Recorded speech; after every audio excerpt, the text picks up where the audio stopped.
Applications of dipole moment. Dipole moment हमने determine की है किसी भी मॉलिक्यूल की, पोलर है या फिर नॉन पोलर है, इस चीज को चेक करने के लिए। इसकी एप्लीकेशंस क्या है?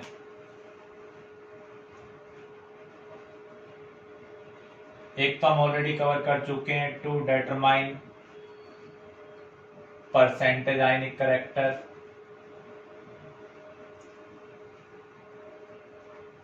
इन covalent bond,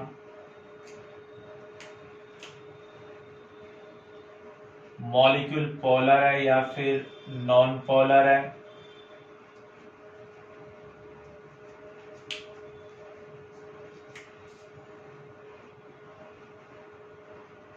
to compare the reactivity.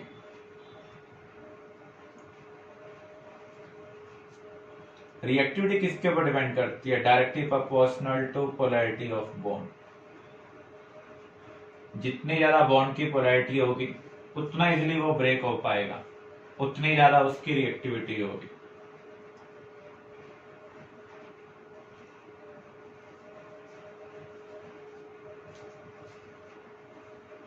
Melting point boiling point को कंपेयर करने के लिए भी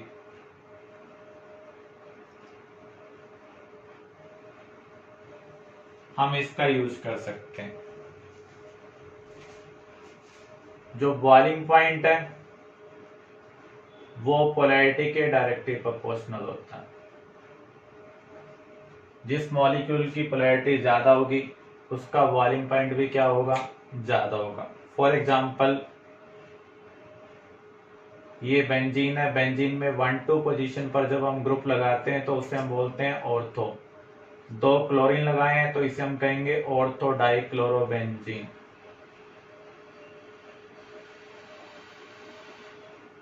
वन थ्री पर अगर हम लगाते हैं तो उसे हम बोलते हैं मेटा, शॉर्ट फॉर्म में हम लिखा जाता है मेटा डाइक्लोरोबेंजीन। अगर आप 1-4 पोजीशन पर ग्रुप लगा दें तो उसे बोला जाता है पैरा, शॉर्ट फॉर्म में पी लिखा जाता है। दोनों क्लोरीन है, dichlorobenzene. P for para, M for meta, O for ortho. इनका हमें बॉइलिंग पॉइंट ऑर्डर निकालना है। तो यहां पर हमें डायपोल मोमेंट का ऑर्डर निकालना है। अगर आप देखें हेक्सागन का मीनिंग है 2 डायमेंशनल स्पेस को हम 6 इक्वल पार्ट में डिवाइड कर सकते हैं। तो ये एंगल क्या होना चाहिए? 60 डिग्री।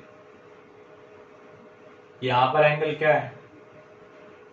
120 डिग्री। और यहां पर एंगल क्या है? 180 डिग्री। यहां पर डायपोल वेक्टर एक दूसरे को कैंसिल आउट करेंगे तो इसका डायपोल मोमेंट क्या होगा? 0 होगा। यहां पर एंगल लेस देन 90 डिग्री है। जब भी cos 90 डिग्री से कम हो तो पॉजिटिव वैल्यू होगी, अगर ज्यादा होगा तो नेगेटिव वैल्यू होगी। तो इसका जो रिजल्टेंट है वो सबसे ज्यादा है, इसका इंटरमीडिएट है और इसका मिनिमम है। तो हम क्या कह सकते हैं? इसका बॉइलिंग पॉइंट सबसे ज्यादा होगा और इसका बॉइलिंग पॉइंट सबसे कम होगा। तो जब भी आपसे बॉइलिंग पॉइंट के बारे में पूछा जाए तो वो पोलैरिटी के डायरेक्टली प्रोपोर्शनल है। जो मेल्टिंग पॉइंट है वो डिपेंड करता है सिमेट्री के ऊपर। जितनी ज्यादा सिमेट्री होगी उतना ज्यादा मेल्टिंग पॉइंट होगा। अगर सिमेट्रिकल नहीं है तो उस केस में वो डिपेंड करेगा पोलैरिटी के ऊपर। अगर आप इन तीनों में से देखें, जो पैरा वाला है वो सिमेट्रिकल है तो पैरा वाले का मेल्टिंग पॉइंट सबसे ज्यादा होगा। ये दोनों सिमेट्रिकल नहीं है। मॉलिक्यूल को हमें ऐसे डिवाइड करना है तो यहां पर ये दोनों सिमेट्रिकल नहीं है। तो उस केस में किसकी पोलैरिटी ज्यादा है? जिसकी पोलैरिटी ज्यादा होगा उसके मेल्टिंग पॉइंट भी ज्यादा होगा। तो ऑर्थो का पोलैरिटी ज्यादा है इन कंपैरिजन टू मेटा, तो इसलिए मेल्टिंग पॉइंट का ऑर्डर क्या है? Para, ortho, Meta. अगर आइसोमर ना हो, ये जो हमने केस लिए हैं ये आइसोमर वाले हैं, इन तीनों का मॉलिक्यूलर फार्मूला सेम है, एटम्स की अरेंजमेंट क्या है, डिफरेंट है। अगर आइसोमर नहीं होंगे तो उस केस में मेल्टिंग पॉइंट और बॉइलिंग पॉइंट दोनों ही साइज के डायरेक्टली प्रोपोर्शनल है in case of covalent compound, अगर कंपाउंड क्या हो, कोवलेंट हो। तो जैसे जैसे नंबर ऑफ कार्बन इंक्रीज होते हैं हाइड्रोकार्बन में, मेल्टिंग पॉइंट और बॉइलिंग पॉइंट क्या होता है, इंक्रीज होता है। ये जो हमने कंपैरिजन किया ये किसके लिए किया है, आइसोमर के लिए किया।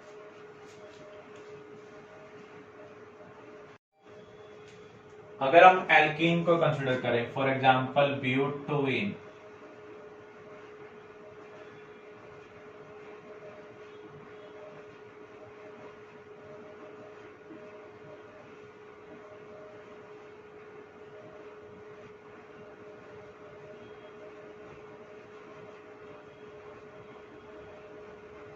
जब दो bigger group carbon carbon double bond के एक तरफ होंगे उसको बोला जाता है सिस।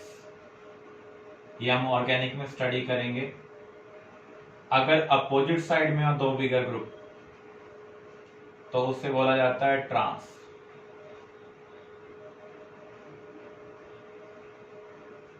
तो यहां पर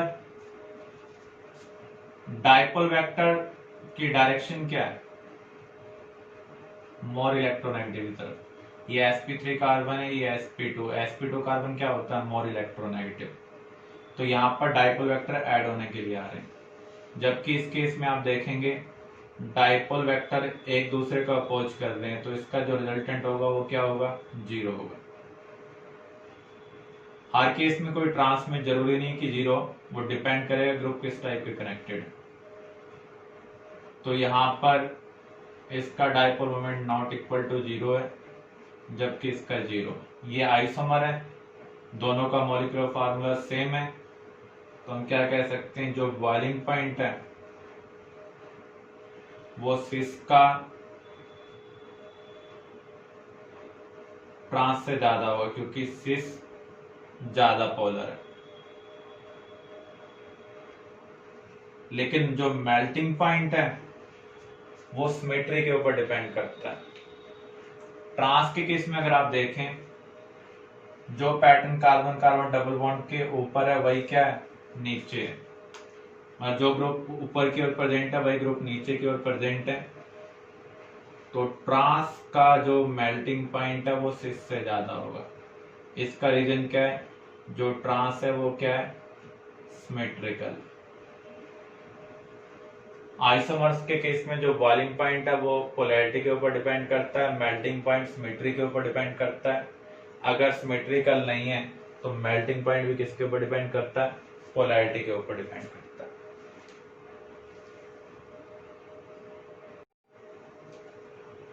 डियर स्टूडेंट्स, आज हम अंडरस्टैंड करने जा रहे हैं किसी भी मॉलिक्यूल में जब पाई बॉन्ड प्रेजेंट होंगे वो कौन से टाइप के हैं, पी पाई है, पी पाई डी पाई है, ये हम कैसे आइडेंटिफाई कर सकते हैं। कार्बन डाइऑक्साइड मॉलिक्यूल, इसके अंदर कार्बन ऑक्सीजन में डबल बॉन्ड है, यहाँ पर कौन से टाइप के पाई बॉन्ड है, ये हम कैसे निकालेंगे। सबसे पहले आपको क्या करना है, सेंट्रल एटम की हाइब्रिडेशन निकालनी है। तो यहाँ पर सेंट्रल एटम की हाइब्रिडेशन क्या है, sp। एक चीज आपको और ध्यान रखनी है, जो हाइब्रिड ऑर्बिटल है वो बनाते हैं सिग्मा बॉन्ड, जो अनहाइब्रिड ऑर्बिटल है वो साइड वेज ओवरलैपिंग कर कर पाई बॉन्ड बनाते हैं, अगर वो बॉन्ड बनाएंगे तो। सेकंड पीरियड एलिमेंट के पास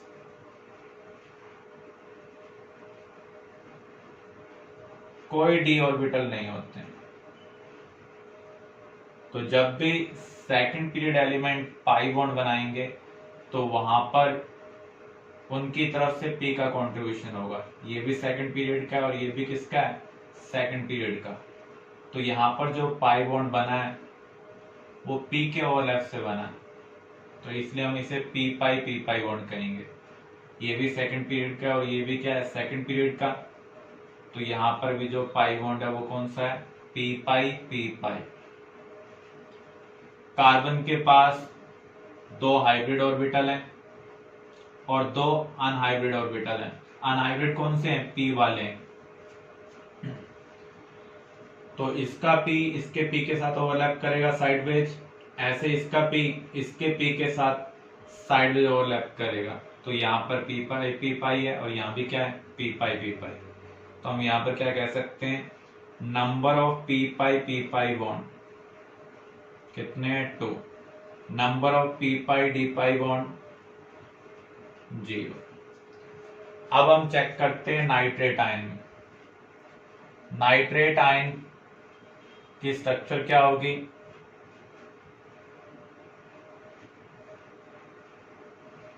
ये नाइट्रेट आयन की स्ट्रक्चर है। यहाँ पर एक ही पाई बॉन्ड है, दोनों सेकंड पीरियड से बिलोंग कर रहे हैं, तो इनके पास डी ऑर्बिटल तो है नहीं। तो यहाँ पर जो पाई बॉन्ड बनेगा वो कौन सा होगा, पी पाई कितने हैं, 1। ये जो स्ट्रक्चर है आप मॉडर्न स्ट्रक्चर बना सकते हैं। अगर सिर्फ सेकंड पीरियड एलिमेंट है तो NP-NR का यूज कर बना सकते हैं। तो यहाँ पर पी पाई बॉन्ड 1 है, पी पाई डी पाई बॉन्ड कितने हैं, 0। अब हम चेक करते हैं कार्बोनेट आयन। ये सेकंड पीरियड एलिमेंट है, तो आप NP-NR का यूज कर स्ट्रक्चर बना सकते हैं। तो यहाँ पर एक ही पाई बॉन्ड है, दोनों ही सेकंड पीरियड से बिलोंग कर रहे हैं जिनके बीच में पाई बॉन्ड है।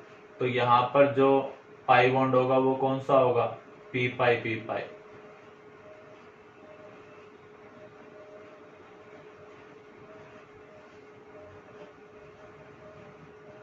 सल्फेट आयन में हमें चेक करना है, सल्फेट आयन की स्ट्रक्चर क्या होगी। ये सेकंड पीरियड वाला नहीं है, तो आपको NP-NR का यूज नहीं करना है, मॉडर्न स्ट्रक्चर का यूज करना है। ऑक्सीडेशन स्टेट +6 है, इसका मीनिंग सल्फर ऑक्सीजन के साथ 6 बॉन्ड बना रहा है। तो यहाँ पर 2 पाई बॉन्ड है, कौन कौन से टाइप के ये हमें निकालने, आप हाइब्रिडेशन निकालें।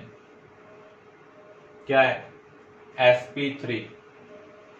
इसका मीनिंग इसके पास जो p है वो हाइब्रिड है, अनहाइब्रिड नहीं है। p सब शेल के अंदर कितने ऑर्बिटल्स होते हैं, 3 ऑर्बिटल्स, तीनों ही हाइब्रिडेशन में यूज हो चुके हैं।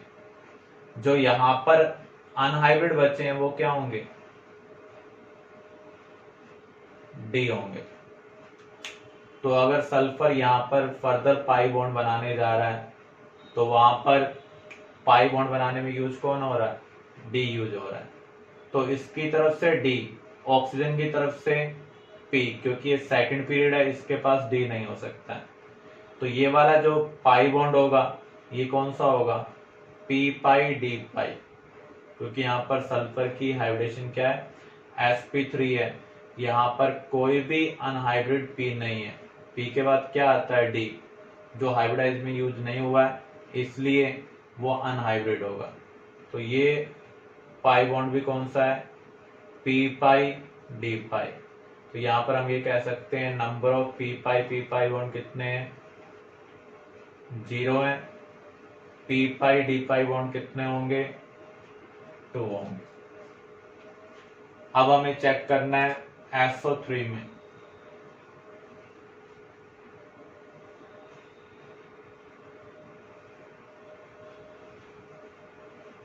ये SO3 की स्ट्रक्चर है अकॉर्डिंग टू ऑक्सीडेशन स्टेट। तो जब भी हमें पी पाई डी पाई बॉन्ड निकालने हैं तो हमें मॉडर्न स्ट्रक्चर का यूज करना है। अगर सिर्फ सेकंड पीरियड एलिमेंट हो तो आप लेविस स्ट्रक्चर बना सकते हैं। तो यहाँ पर 3 पाई बॉन्ड है, सल्फर की हाइब्रिडेशन निकाले, sp2, इसका मीनिंग इसके पास एक p अनहाइब्रिड है।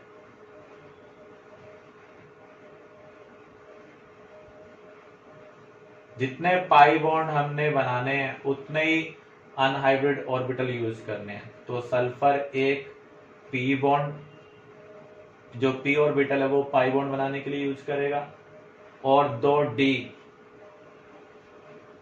वो भी क्या है, अनहाइब्रिड है, वो पाई बॉन्ड बनाने के लिए यूज करेगा।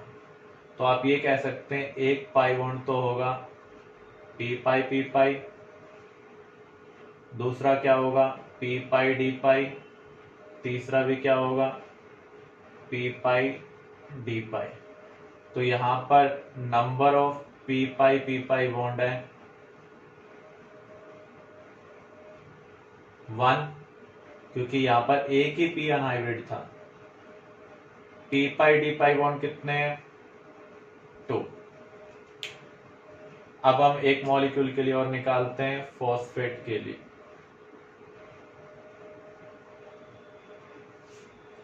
फॉस्फेट की हम सबसे पहले तो मॉडर्न स्ट्रक्चर बनाते हैं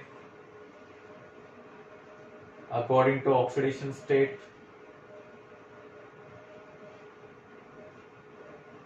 तो यहां पर आप हाइब्रिडेशन निकालें, क्या आ रही है sp3 आ रही है। तो यहां पर सभी p हाइब्रिड है, तो इसका मीनिंग पाई बॉन्ड क्या बनाएगा d बनाएगा, क्योंकि वो अनहाइब्रिड है। p सब शेल के अंदर 3 ऑर्बिटल है, तीनों ही हाइब्रिडेशन में यूज हो चुके हैं। तो यहाँ पर जो आगे d होगा वो अनहाइब्रिड है, वो पाई बॉन्ड बनाएगा। सेकंड पीरियड वाला हमेशा p ऑर्बिटल साइडवेज ओवरलैप के लिए देता है। तो यहाँ पर जो p पाई बॉन्ड है वो तो है 0, लेकिन जो p पाई डी पाई बॉन्ड है वो कितने हैं 1। क्लियर? इस तरीके से हम p पाई डी पाई बॉन्ड निकाल सकते हैं। नेक्स्ट टॉपिक हम कवर कर रहे हैं मॉलिक्यूलर ऑर्बिटल थ्योरी। वीबीटी में हमने स्टडी किया था सिर्फ आउटरमोस्ट शेल के एटॉमिक ऑर्बिटल ओवरलैप में पार्टिसिपेट करते हैं। वीबीटी ऑक्सीजन मॉलिक्यूल के पैरामैग्नेटिक नेचर को एक्सप्लेन नहीं कर पाया था। जब दो एटम एक दूसरे को अप्रोच करेंगे मॉलिक्यूल फॉर्मेशन के लिए तो सभी ऑर्बिटल इफेक्टेड होंगे, क्योंकि एक इलेक्ट्रॉन वेव दूसरे के इलेक्ट्रॉन वेव से इफेक्टेड होगी। तो एमओटी के अकॉर्डिंग सभी एटॉमिक ऑर्बिटल ओवरलैप में पार्टिसिपेट करते हैं, चाहे वो इनर शेल से बिलोंग करें चाहे वो आउटरमोस्ट शेल से बिलोंग करें। तो यहां पर ये जो हम कॉन्सेप्ट स्टडी कर रहे हैं ये एटम्स के कॉम्बिनेशन के लिए भी एप्लीकेबल है और मॉलिक्यूल्स के कॉम्बिनेशन के लिए भी एप्लीकेबल है। एमओटी में हम स्टडी कर रहे हैं linear combination of atomic orbital. जो ऑर्बिटल्स ओवरलैप करने के लिए आ रहे हैं उनकी एनर्जी नियर बाय सेम होनी चाहिए। जब दो इलेक्ट्रॉन वेव एक दूसरे को अप्रोच करती हैं वही ओवरलैप करेंगी जिनकी एनर्जी लेवल क्या होगा सेम होगा। 1s के साथ ओवरलैप करेगा, 2s के साथ ओवरलैप करेगा, 2p के साथ ओवरलैप करेगा। तो एनर्जी लेवल क्या होना चाहिए नियर बाय सेम होना चाहिए। जब एटॉमिक ऑर्बिटल ओवरलैप करेंगे तो जो ओवरलैप हो वो इफेक्टिव हो। इसका मीनिंग क्या है px के साथ ओवरलैप करेगा, py के साथ, pz, क्योंकि परपेंडिकुलर ऑर्बिटल्स के बीच में इफेक्टिव ओवरलैप नहीं हो सकती है।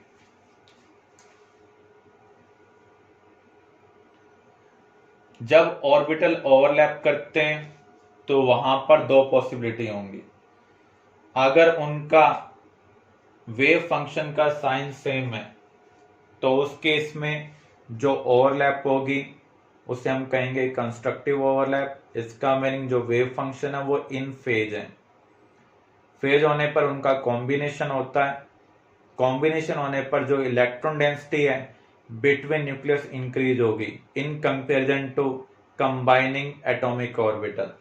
तो जब इलेक्ट्रॉन डेंसिटी दो न्यूक्लियस के बीच में इंक्रीज होती है तो अट्रैक्शन इंक्रीज होता है, रिपल्शन डिक्रीज होता है। तो उस केस में जो मॉलिक्यूलर ऑर्बिटल बनेगा उसे हम क्या कहेंगे बॉन्डिंग मॉलिक्यूलर ऑर्बिटल।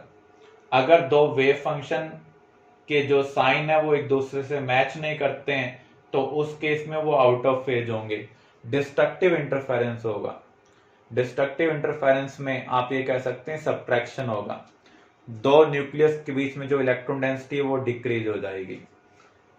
तो ऐसे केस में हमें जो मॉलिक्यूलर ऑर्बिटल मिलेगा वो क्या होगा, anti bonding molecular orbital. Type of overlap में हम बॉन्डिंग और एंटी बॉन्डिंग मॉलिक्यूलर ऑर्बिटल के रिगार्डिंग डिस्कशन कर चुके हैं। तो जो बॉन्डिंग और एंटी बॉन्डिंग मॉलिक्यूलर ऑर्बिटल हैं वो इंटरन्यूक्लियर एक्सिस के अराउंड क्या है, सिमेट्रिकल है।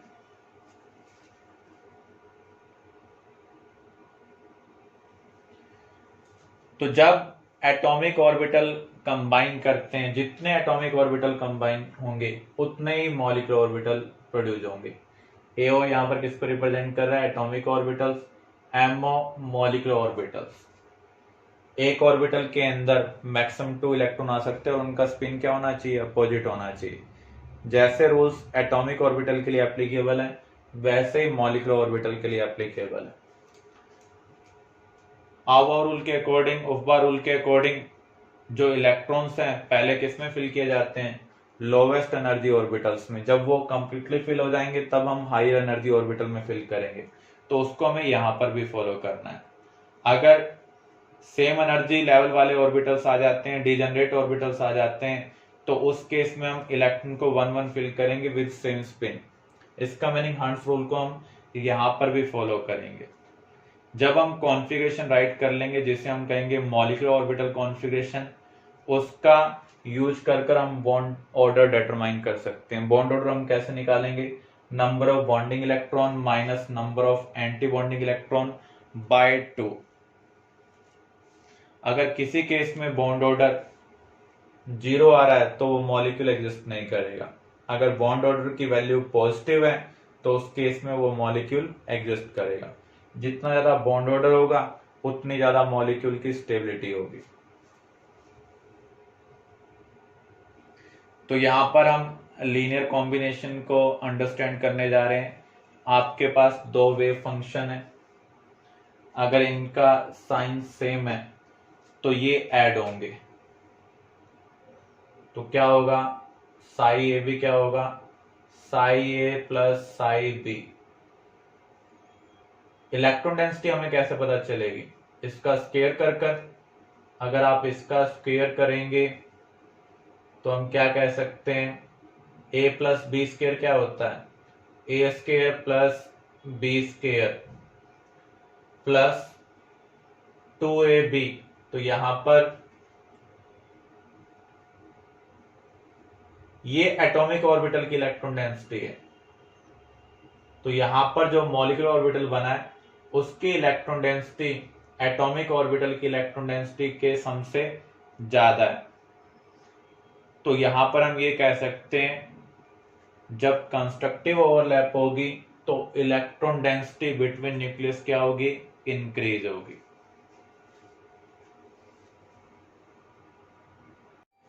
तो यहां पर एस का वेव फंक्शन दूसरे एस के वेव फंक्शन के साथ ओवरलैप कर रहा है, दोनों का साइन सेम है, कंस्ट्रक्टिव ओवरलैप हो रही है। आप देख रहे हैं जो इलेक्ट्रॉन डेंसिटी है वो बिटवीन न्यूक्लियस इंक्रीज हो रही है, साइड में क्या हो रही है, कम हो रही है। तो ऐसे मॉलिक्यूलर ऑर्बिटल को हम क्या कहेंगे, बॉन्डिंग मॉलिक्यूलर ऑर्बिटल।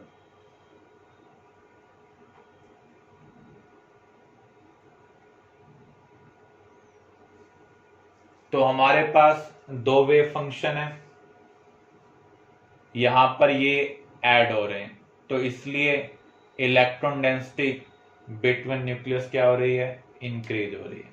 आप इसको इस तरीके से रिप्रेजेंट कर सकते हैं। आपके पास एक वेव फंक्शन ये है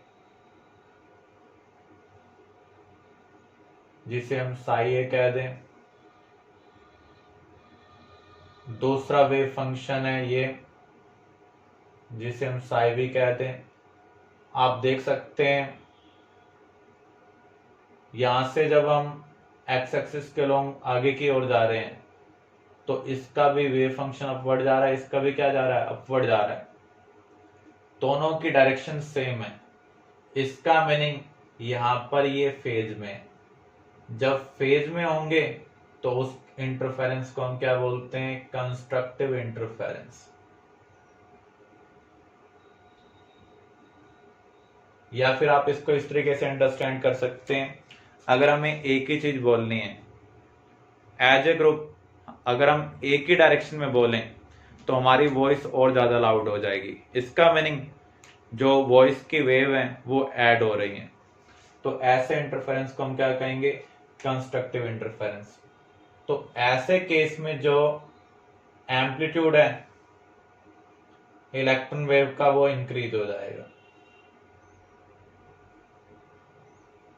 और इसके कॉम्बिनेशन से जो मॉलिक्यूलर ऑर्बिटल बनता है उसे हम क्या कहेंगे, bonding molecular orbital.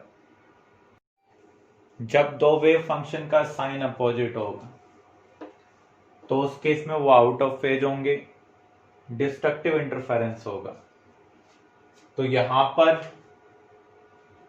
Destructive interference में जो इलेक्ट्रॉन डेंसिटी है वो between nucleus in comparison to participating atomic orbital क्या हो जाती है, डिक्रीज हो जाती है।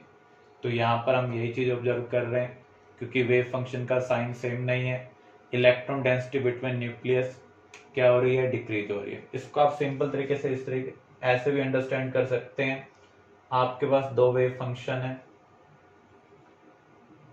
साई ए, दूसरा है साई बी।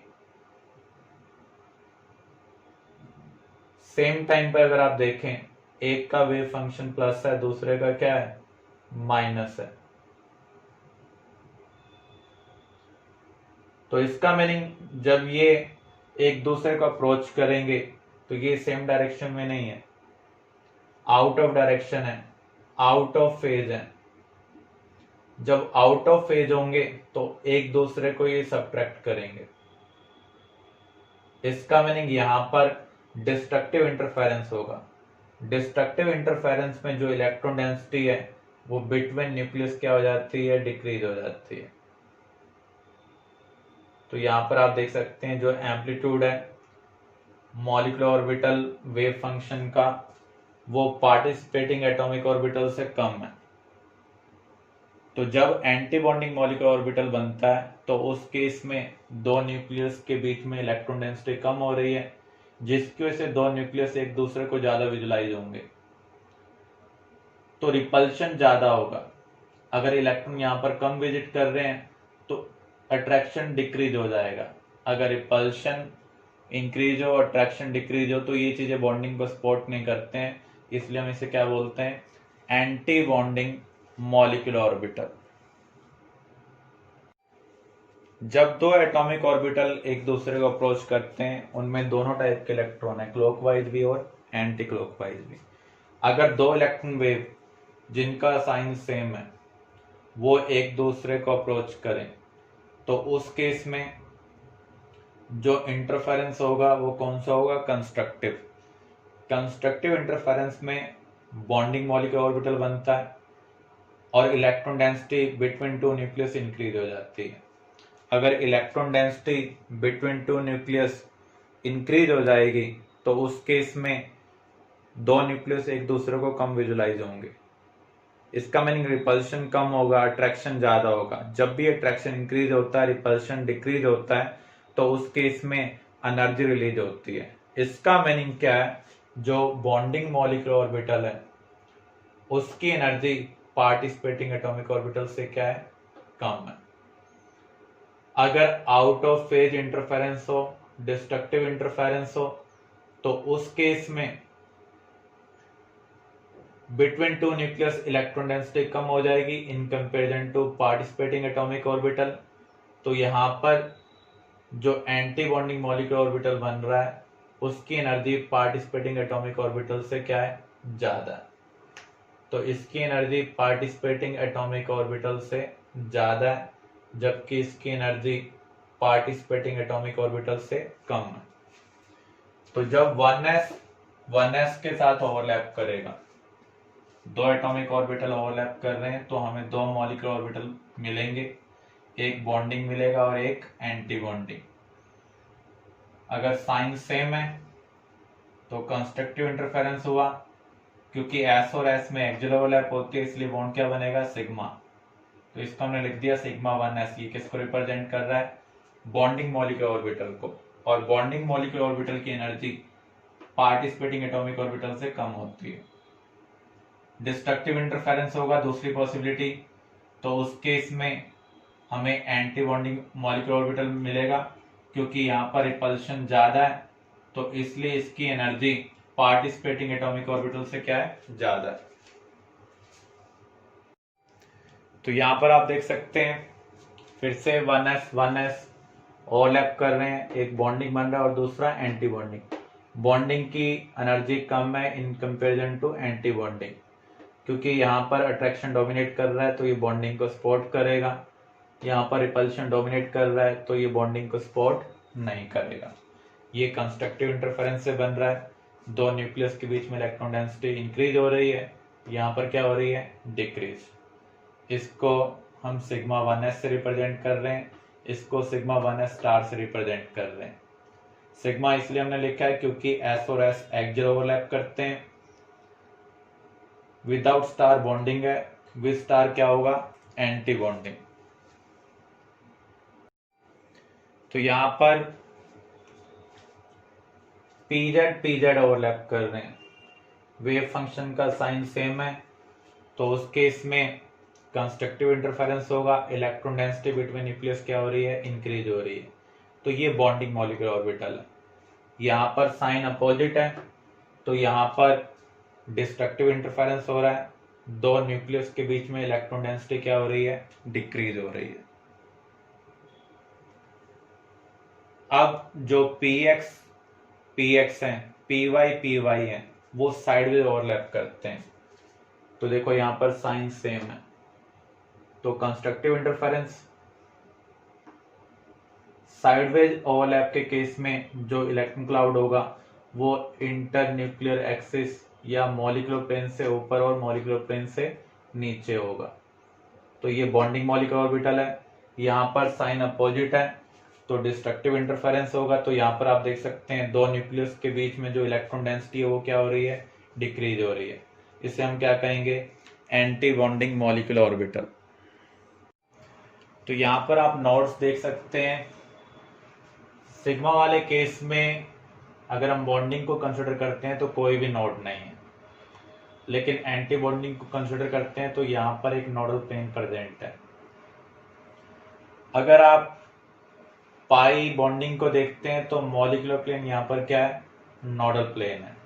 अगर आप पाई एंटी बॉन्डिंग को देखें तो यहाँ पर मॉलिक्यूलर प्लेन भी और ये प्लेन भी क्या होगी, नोडल प्लेन होगी। मॉलिक्यूलर ऑर्बिटल को हम दो कैटेगरी में डिवाइड कर सकते हैं on the basis of symmetry, ungerade, gerade. अगर इन्वर्जन पॉइंट सेम हो, जैसे यहां पर आप देखें इधर और इधर का पार्ट क्या है, सेम, तो ये जायरेट है। यहां पर अगर हम देखें ये अलग अलग है, ये प्लस है और ये क्या है, माइनस है, तो इसे हम क्या कहेंगे, अनजायरेट। यहाँ पर भी आप देख सकते हैं ये अलग अलग है, तो ये अनजायरेट है। यहाँ पर ये दोनों सेम है, ये दोनों सेम है, तो ये क्या है, जायरेट है। Molecular orbital configuration,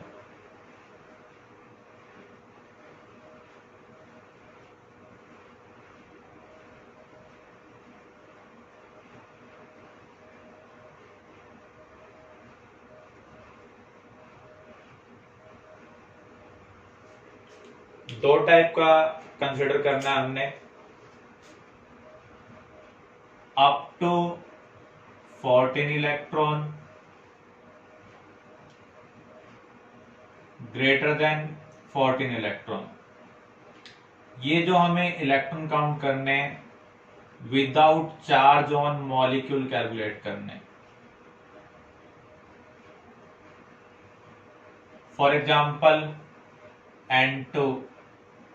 N2 negative, N2 positive, यहां पर इलेक्ट्रॉन आप कितने काउंट करेंगे, 14 ही काउंट करेंगे, इस चार्ज को आपको कंसिडर नहीं करना है। तो उसके लिए कॉन्फ़िगरेशन आप क्या लिखेंगे, bonding anti bonding, bonding anti bonding, triple B triple A. इसमें पहले पाई फिर सिग्मा, यहां पर पहले पाई फिर सिग्मा। इस केस में भी यही होगा, bonding anti bonding, bonding anti bonding, triple B triple A. लेकिन यहां पर एक डिफरेंस है, पहले सिग्मा लिखा जाएगा और यहां पर पाई, जबकि एंटी बॉन्डिंग वाले में कोई चेंज नहीं। ये चेंज किसकी वजह से आ रहा है इसका भी अभी हम डिस्कशन करेंगे। देखो क्या होगा, 1s अगर 1s के साथ ओवरलैप करेगा तो एक बॉन्डिंग मॉलिक्यूलर ऑर्बिटल बनेगा और एक एंटी बॉन्डिंग मॉलिक्यूलर ऑर्बिटल बनेगा। 1s में एक्सियल ओवरलैप होती है इसलिए सिग्मा बॉन्ड बन रहा है। ऐसे ही 2s में एक्सियल ओवरलैप होगी, एक बॉन्डिंग बनेगा और एक एंटी बॉन्डिंग बनेगा। इधर की ओर एनर्जी इंक्रीज हो रही है। पी सब शेल में 3 ऑर्बिटल होते हैं, P Z, P X, P Y. P Z P Z के साथ ओवरलैप करेगा, एक बॉन्डिंग बनाएगा और एक एंटी बॉन्डिंग। ऐसे ही पीएक्स पीएक्स के साथ ओवरलैप करेगा, पीवाई पीवाई के साथ ओवरलैप करेगा। उनमें जो ओवरलैप होगी वो साइड में ओवरलैप होगी, इसलिए वहां पर पाई बॉन्ड बनेगा। तो यहां पर हम क्या लिखेंगे, pi two P x, pi two P y. क्योंकि दोनों की साइड में ओवरलैप है तो दोनों की एनर्जी क्या होनी चाहिए, सेम होनी चाहिए। उसके बाद sigma two P Z, then pi two P X anti bonding, pi two P Y anti bonding, sigma two P Z anti bonding. अगर हम यहां पर कंसिडर करें 1s की ओवरलैप से बॉन्डिंग बन रहा है, एक एंटी बॉन्डिंग, एंटी बॉन्डिंग की एनर्जी ज्यादा होगी।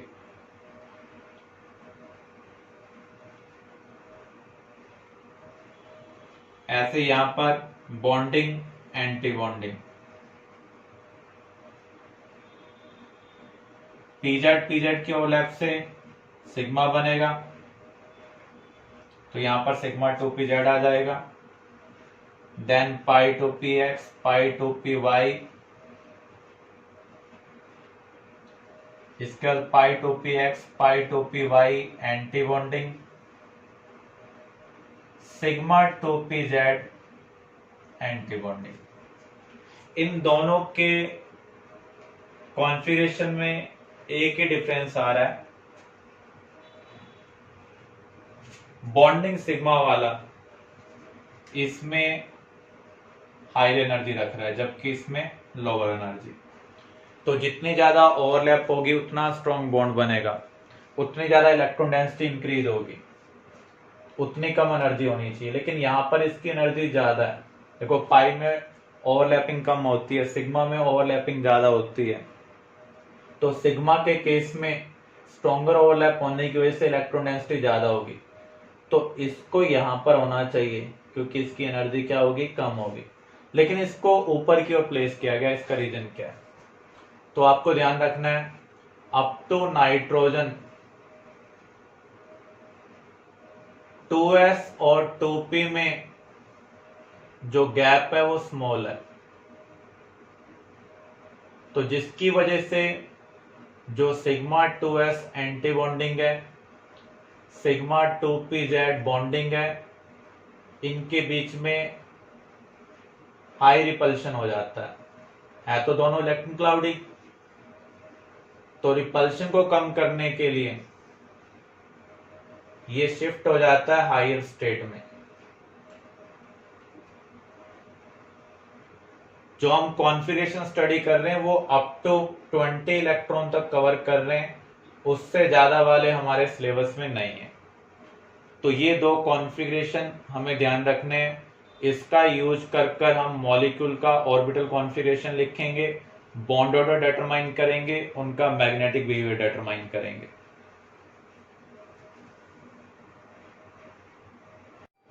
मॉलिक्यूलर एनर्जी डायग्राम, जो अभी हमने कॉन्फ़िगरेशन राइट किया है उसी को हम डायग्राम की फॉर्म में रिप्रेजेंट कर रहे हैं। 1s एटॉमिक ऑर्बिटल जब ओवरलैप करेंगे तो दो टाइप की ओवरलैप हो सकती है, कंस्ट्रक्टिव एंड डिस्ट्रक्टिव।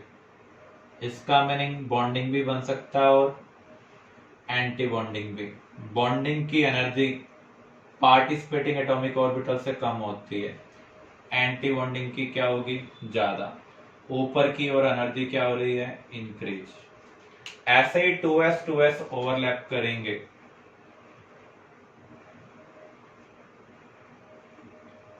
तो उस केस में बॉन्डिंग बनेगा, एंटी बॉन्डिंग बनेगा। तो जो बॉन्डिंग है उसकी एनर्जी पार्टिसिपेटिंग एटॉमिक ऑर्बिटल से कम है, जबकि एंटी बॉन्डिंग की क्या है, ज्यादा। अगर हम अप टू 14 इलेक्ट्रॉन का केस कंसिडर कर रहे हैं विदाउट चार्ज, तो उस केस में जो अभी हमने कॉन्फ़िगरेशन राइट किया था उसी के अकॉर्डिंग अरेंज करेंगे। 2p ओवरलैप करेंगे तो यहां पर साइड ओवरलैप भी होगी, एक्सियल भी होगी।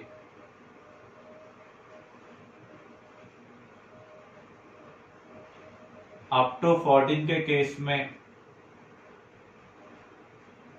सिग्मा 2pz रिपल्शन को कम करने के लिए पाई 2px पाई 2py से ऊपर जा रहा है।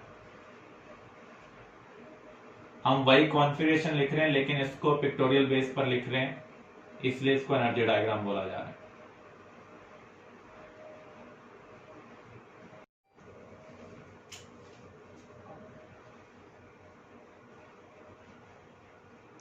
तो यहां पर ये पाई 2px pi 2py anti bonding है और ये सिग्मा 2pz एंटी बॉन्डिंग। अगर हम greater than 14 electron without charge देखें तो उस केस में 2s और 2p में जो गैप होता है वो ज्यादा होता है, तो जिसकी ओवरलैप स्ट्रॉन्गर है वो नीचे ही रहेगा। अगर इंटरफेरेंस क्या है, कंस्ट्रक्टिव, तो यहां पर 1s ओवरलैप कर रहे हैं, बॉन्डिंग बना रहे हैं, एंटी बॉन्डिंग बना रहे हैं। 2s ओवरलैप कर रहे हैं, बॉन्डिंग, एंटी बॉन्डिंग। बॉन्डिंग वाला नीचे रहेगा, एंटी बॉन्डिंग वाला ऊपर, क्योंकि एंटी बॉन्डिंग में रिपल्शन डोमिनेट करता है तो उसकी एनर्जी क्या होगी, ज्यादा होगी।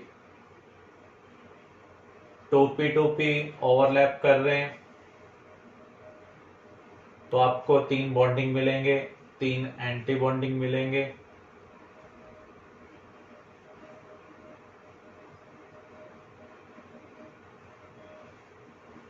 pz की ओवरलैप स्ट्रॉन्गर है तो जो सिग्मा 2pz होगा उसकी एनर्जी कम होगी in comparison to pi 2px pi 2py।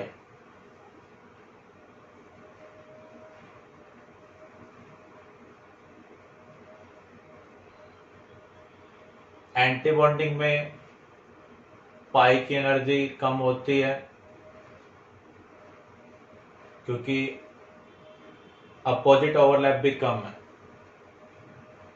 जबकि सिग्मा के केस में ओवरलैप ज्यादा होती है तो एंटी बॉन्डिंग सिग्मा का जो एनर्जी होगा वो ज्यादा होगा। यहाँ पर ज्यादा डिस्ट्रक्टिव ओवरलैप हुआ है।